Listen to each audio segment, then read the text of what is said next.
Salut beau gosse, salut belle gosse. Bon les amis, ça fait une semaine que le film The Batman est sorti, je pense que c'est enfin le temps de revenir sur cette œuvre et plutôt en spoilant comme des gros bâtards, ce qu'on n'a pas pu faire dans ma précédente vidéo. Je vous invite évidemment à voir ma précédente critique qui traite du sujet puisqu'on est complètement dans la continuité au niveau de mes propos j'entends, et évidemment c'est de la propagande sur mes anciennes vidéos. Et donc vous l'aurez compris, l'objectif de cette vidéo c'est de discuter de ces différentes fins parce que oui, il y a plusieurs fins dans cette œuvre et je parle bien d'une œuvre parce que pour moi c'était vraiment quelque chose de fort au cinéma. Et en même temps on va envisager l'avenir, l'après, parce qu'on a eu quelques informations sur une potentielle suite et même sur une potentielle trilogie, voire plus si cela plaît. Bref, on va parler de tout ça, c'est une sorte de melting pot de tout un tas d'informations, vous l'avez compris, enfin bref, vas-y on commence là. Cette nouvelle interprétation de l'univers du Chevalier Noir possède une fin en plusieurs étapes. La première est évidemment la plus frontale, celle d'un Batman sauvant les citoyens enfermés dans un stade soumis à une immense inondation par le méticuleux piège de l'homme mystère. Malgré les douleurs, Batman réussit à sauver une partie des citoyens, ainsi que ses amis, Selina et Gordon. Et mine de rien, on peut se dire que c'est une fin assez simple, c'est-à-dire qu'il fallait un moment d'action, un moment de bravoure qui clôture l'œuvre, on va dire un moment vraiment épique, un peu comme Sylvester Stallone qui débarque dans un film,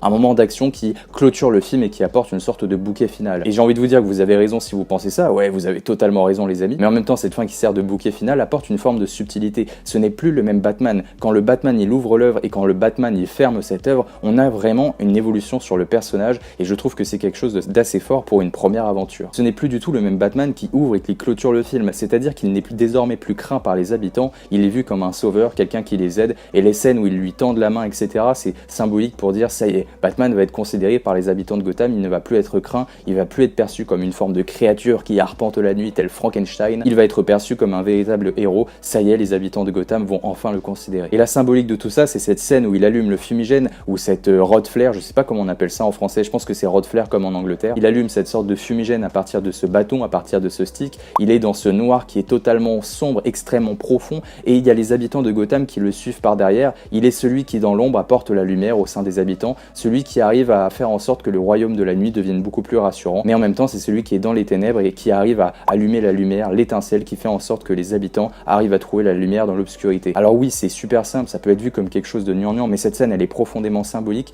à la fois elle est assez brutale, assez frontale, on comprend directement ce qui se passe, et en même temps elle est métaphorique. Et est-ce qu'on en demandait autant? Ouais, on en demandait autant parce que c'est Batman, mais franchement je trouve que c'est la meilleure scène du film, pour moi c'est vraiment l'apothéose du film en fait. Et en même temps dans la continuité on le voit aider les habitants, et ça c'est quelque chose que je trouve assez intéressant puisqu'au début du film il ne fait pas ça, je vais tenter de m'expliquer. On a donc un Batman qui clôture le film, qui aide les habitants de Gotham, qui n'hésite pas à les porter, à leur porter secours évidemment, qui n'hésite pas aussi à leur tendre la main, qui a l'air un peu plus socialiste si je puis dire. Bon, je déborde un peu, mais ce que je veux dire c'est qu'il a l'air beaucoup plus compréhensif et il a vraiment l'air d'avoir beaucoup de sentiments pour les habitants de Gotham dans sa globalité, alors qu'au début du film je le trouve un tantinet différent. Il y a cette scène notamment qui ouvre le film avec le métro et l'agression, où il y a un groupe avec ces maquillages là en blanc et en noir qui sont assez terrifiants d'ailleurs. Ils sont en train d'agresser un individu et Batman leur porte secours, c'est la toute première scène du film. Et ce qui est intéressant c'est que oui, il sauve l'individu, il est en train de défoncer les crânes de ses agresseurs, mais à la fin le mec est toujours à terre et il a peur de lui, il n'ose pas en fait venir vers Batman ou le remercier, il a peur de lui, il lui demande même de pas l'agresser et Batman ne lui porte pas l'aide, il ne l'aide pas à se relever. C'est ça que je veux dire, c'est qu'il y a une évolution je trouve entre cette scène où tu vois qu'il est quand même extrêmement distant par rapport à l'habitant de Gotham et qu'en même temps l'habitant de Gotham lui-même qui vient d'être sauvé, pourtant il est distant par rapport à Batman, et cette scène de fin qui clôture le film où t'as Batman qui au contraire est appelé à l'aide par les habitants et en même temps il vient en aide aux habitants. Il y a quand même une dimension bien plus chaleureuse dans ce Batman qui encore une fois débute, et ça je trouve que c'est absolument remarquable. Tout cela pour dire qu'en un seul film on a une grosse évolution du personnage, en même temps le film dure presque 3 heures donc heureusement qu'il y a une évolution. Batman devient donc un espoir pour les habitants de la ville de Gotham, il est celui qui apporte la lumière dans cette ville tentaculaire.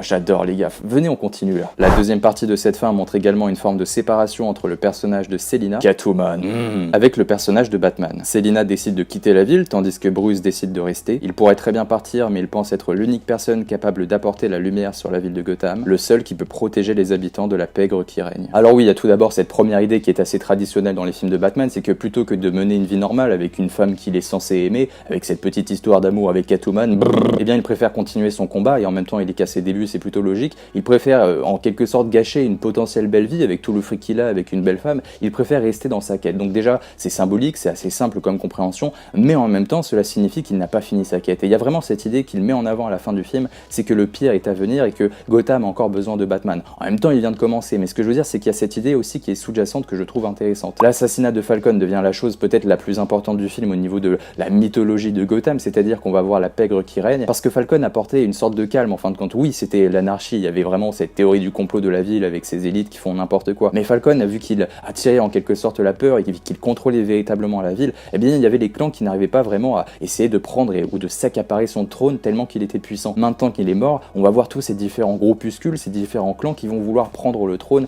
et devenir en quelque sorte le prochain baron de la ville de Gotham. Et donc quand Batman décide de mener son combat, décide de se séparer en quelque sorte de Catwoman avec ce plan absolument magnifique où tu as les deux routes qui se séparent, ça signifie tout simplement que oui, le pire est à revenir, et en tout cas c'est ce que le personnage met en avant. Et l'assassinat de Falcon, pour moi, c'est véritablement ça aussi que ça met en avant, c'est-à-dire qu'on a vraiment un homme mystère qui en quelque sorte a réussi à déclencher le chaos dans la ville. Son plan est arrivé à exécution, en tout cas c'est ce qu'ils ont le potentiel de mettre en place dans les suites. J'imagine même pas dans la suite ce qui va se passer avec des groupuscules aussi clivants et avec aussi des nouveaux antagonistes qui peuvent être encore pires que ce qu'on a eu aujourd'hui. Enfin aujourd'hui, dans le film, mais t'as compris encore une fois. L'homme mystère a donc allumé une allumette qu'il est le seul à avoir déclenchée et elle est en train de, on va dire, de continuer à cramer, et il va falloir au bout d'un moment arriver à réussir à faire en sorte qu'elle ne crame plus. C'est incroyable, c'est funeste. En vrai, la fin du film, je la trouve assez funeste parce que même s'il y a une forme de victoire du Chevalier Noir, il y a toujours cet arrière-plan en mode c'est que le début et ce qu'on a vu c'est vraiment pas le pire quoi. Surtout que le film laisse penser qu'il y a tout un tas de petits clans, de petits groupuscules qui tentent de prendre le contrôle de la ville, parce que j'aimerais vraiment voir quelque chose qui fasse un peu comme les jeux Batman Arkham ou encore une fois les comics. Les comics ils mettent vraiment en avant ça, c'est cette idée de tout un tas de groupuscules comme le pingouin qui règne dans un groupe avec un autre clan qui s'affronte avec par exemple Double Face, etc. etc. Ils ont tous une forme de clan, ils essaient tous de devenir le nouveau baron de la ville. Et ça, j'aimerais vraiment voir ça parce que je trouve que c'est profondément intéressant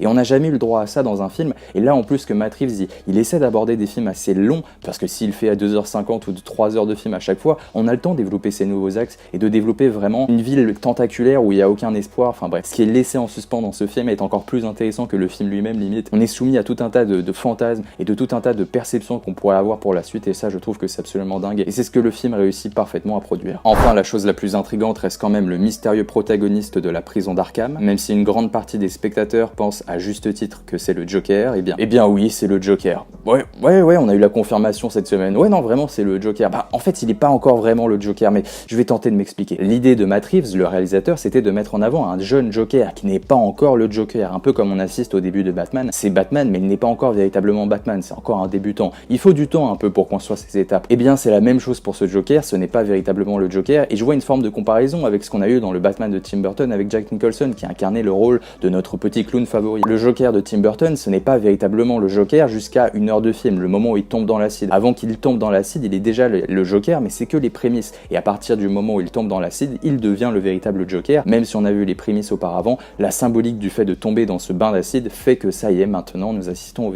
à la véritable naissance du Joker. Et du coup, derrière cette idée-là, je trouve que Matt Reeves laisse en avant tout un tas de propos en suspens et je trouve que c'est profondément intéressant. C'est-à-dire qu'il a une idée derrière la tête pour le Joker et là on assiste, et il faut pas s'inquiéter, à un Joker qui ne l'est pas vraiment. Peut-être qu'il va faire un film où on va voir Batman provoquer la naissance du Joker et de créer un lien. Je vois que Matt Reeves s'inspire beaucoup des comics et dans les comics et dans certains films il y a ce lien, mais c'est quand même pas aussi important. Peut-être dans le Batman de Burton il y a le lien indécible entre le Joker et Batman. Je trouve que ça serait intéressant qu'il crée un lien assez similaire du fait que Batman provoque la naissance de Joker et inversement qu'on ait une forme de lien qui se fait comme des sortes de faux frères, mais des frères qui ne sont pas de la même mère. Enfin t'as compris, ce lien entre le Joker et le Batman il est important, et même si c'est pas quelque chose qui sera central dans un film, au moins qu'on ait cette idée là en arrière-plan qui développerait un univers assez riche en fin de compte. Et du coup on a eu la confirmation, l'acteur qui incarne le Joker dans le film il s'appelle Keoghan, je sais pas comment ça se prononce, dans tous les cas vous savez qui c'est, vous avez déjà vu sa tête, j'en suis convaincu, d'autant plus qu'il ressemble comme 2 gouttes d'eau à Sardoche, donc au pire on l'appelle Sardoche. Bref, pour le moment ça reste quand même assez mystérieux et à voir comment ils vont envisager ce personnage. Est-ce qu'on va voir encore une fois un énième affrontement entre le Batman et le Joker? Est-ce que ça sera quelque chose qui sera central? Ou tout comme on a eu le pingouin dans cet épisode qui reste quand même l'antagoniste un peu secondaire comparé à l'homme mystère je trouve, est-ce qu'on aurait droit par exemple à un Joker qui interviendrait dans quelques scènes et qui serait pas l'antagoniste principal? Moi je verrais bien vraiment développer ce royaume de Gotham avec tout un tas de criminels qui sont là, qui vivent et qui sont pas encore enfermés, et de voir justement comment Batman essaie d'interagir avec ces différents criminels. On pourrait juste avoir genre 2-3 scènes avec le Joker, avec le Batman qui est proposé dans cette nouvelle adaptation, et de le voir juste arriver dans quelques scènes sans forcément que ça soit l'antagoniste principal. Ça apporterait une forme de richesse et ça permettrait justement d'éviter peut-être une forme de redondance, même si évidemment on a tous envie de voir un nouvel affrontement entre ce Batman et le Joker. J'aimerais bien aussi voir d'autres antagonistes et j'espère que le film va s'orienter de ce côté-là. Enfin, je dis le film comme s'il allait sortir, mais Batman 2, ça va mettre du temps à arriver, donc j'espère qu'ils vont bien planifier ça et qu'il y a vraiment ce moyen de développer ou de voir tout un tas de criminels sans forcément que ça soit tout simplement les criminels principaux. Alors du coup, quel est le bilan de tout ça? Je pense que vous l'avez vu avec ma critique, je suis quand même extrêmement enthousiasmé vis-à-vis de ces fondements, de ce nouvel univers et de cette nouvelle proposition de Batman. J'adore ce nouveau personnage de Bruce Wayne, ces nouvelles antagonistes, la Gotham City outils tentaculaires et tout cela, je trouve que ça pose des fondements solides et on peut véritablement imaginer une suite. Je suis déjà très content de ce qu'on a eu, on a un film qui fonctionne très bien, qui arrive à avoir un début et une fin sans forcément s'intégrer dans un univers, et ça prouve qu'avec un seul personnage, un seul univers, Batman c'est un seul super-héros avec Gotham, oui, c'est sans doute l'un des super-héros les plus complexes, mais avec un seul univers, les bases d'un seul personnage, on peut créer une œuvre qui n'a pas besoin d'une réunion de centaines de super-héros ou de faire un film avec 300 millions de budget, on peut arriver à faire quelque chose de solide qui arrive à surpasser les 3/4 des productions de super-héros qu'on a l'habitude de voir. Et je dis les 3/4, je suis gentil, c'est que mon interprétation et encore une fois ce n'est que mon opinion, mais pour moi franchement c'est l'un des meilleurs trucs que j'ai vu en termes de super-héros depuis tellement longtemps et même peut-être de ma vie, enfin vraiment j'abuse, mais pour moi c'est quelque chose de profondément qui m'a touché, enfin dans le cul quoi, tu vois ce que je veux dire ou pas? Et surtout que je trouve terriblement noble, c'est qu'on a un film qui a un début et une fin, c'est-à-dire qu'on peut regarder ce film sans forcément s'attendre à une suite et dans tous les cas ça fonctionne, ça pose les bases du Chevalier Noir avec une évolution, on comprend et on arrive à imaginer la suite même sans avoir de suite, ce qui prouve que c'est un bon film qui n'a pas besoin d'avoir une suite pour fonctionner. On va avoir une suite, c'est presque sûr, mais ce que je veux dire c'est que même sans suite, le film fonctionne du début à la fin. Et ça c'est vraiment une volonté de Matt Reeves, on a également su ça dans la semaine, c'est-à-dire que Matt Reeves a prévu, au cas où le film biderait, de faire véritablement une fin qui clôture l'arc d'un Batman. On a eu véritablement un premier arc de Batman, et là dans les années à venir on en aura un nouvel et ainsi de suite avec toutes les suites qui vont arriver, t'as compris. Et ça je trouve que c'est profondément noble, d'avoir un film qui fonctionne en indépendant presque, d'avoir un film qui fonctionne pour lui-même. Je sais pas vous, mais moi je trouve qu'on a perdu ça avec le temps et je trouve que c'est vraiment une bonne chose d'avoir fait ça, et ça prouve que le mec a un profond respect pour les fans, il sécurise son arrière-train au cas où ça se passe mal, parce qu'on n'est jamais sûr de ce qui peut se passer, surtout au cinéma, surtout avec ces années qu'on a eues avec le Covid et tous ces funestes événements qui sont en train de se produire. Donc Matt Reeves c'est quelqu'un d'intelligent, c'est quelqu'un qui a véritablement une bonne direction, sans oublier aussi qu'il reste prudent. Et là le mec, si il arrive à avoir toutes ses qualités, enfin c'est vraiment un mec en or quoi. Et dernière chose que le film envisage et qu'il développe un peu avec une forme de prémisse, et j'aimerais que ça aille beaucoup plus loin, c'est au niveau des parents de Bruce Wayne, qui ont quand même si le film termine en quelque sorte par une touche positive en disant que ça reste des gens bien, peut-être qu'on pourrait justement inverser cette tendance. Je pense notamment aux jeux vidéo de Telltale où justement ça inverse cela avec des parents de Bruce Wayne qui sont totalement horribles, et j'aimerais bien voir cela, voir comment ça agit sur le personnage. J'ai trouvé justement cette piste de réflexion très intéressante dans le film, c'est assez court malheureusement, mais t'as vraiment une remise en question de Batman lorsqu'il découvre que ses parents sont peut-être pas aussi bons qu'ils ne le pensaient, et donc ça, même si le film met en avant grâce au personnage de Alfred que c'était des gens bien,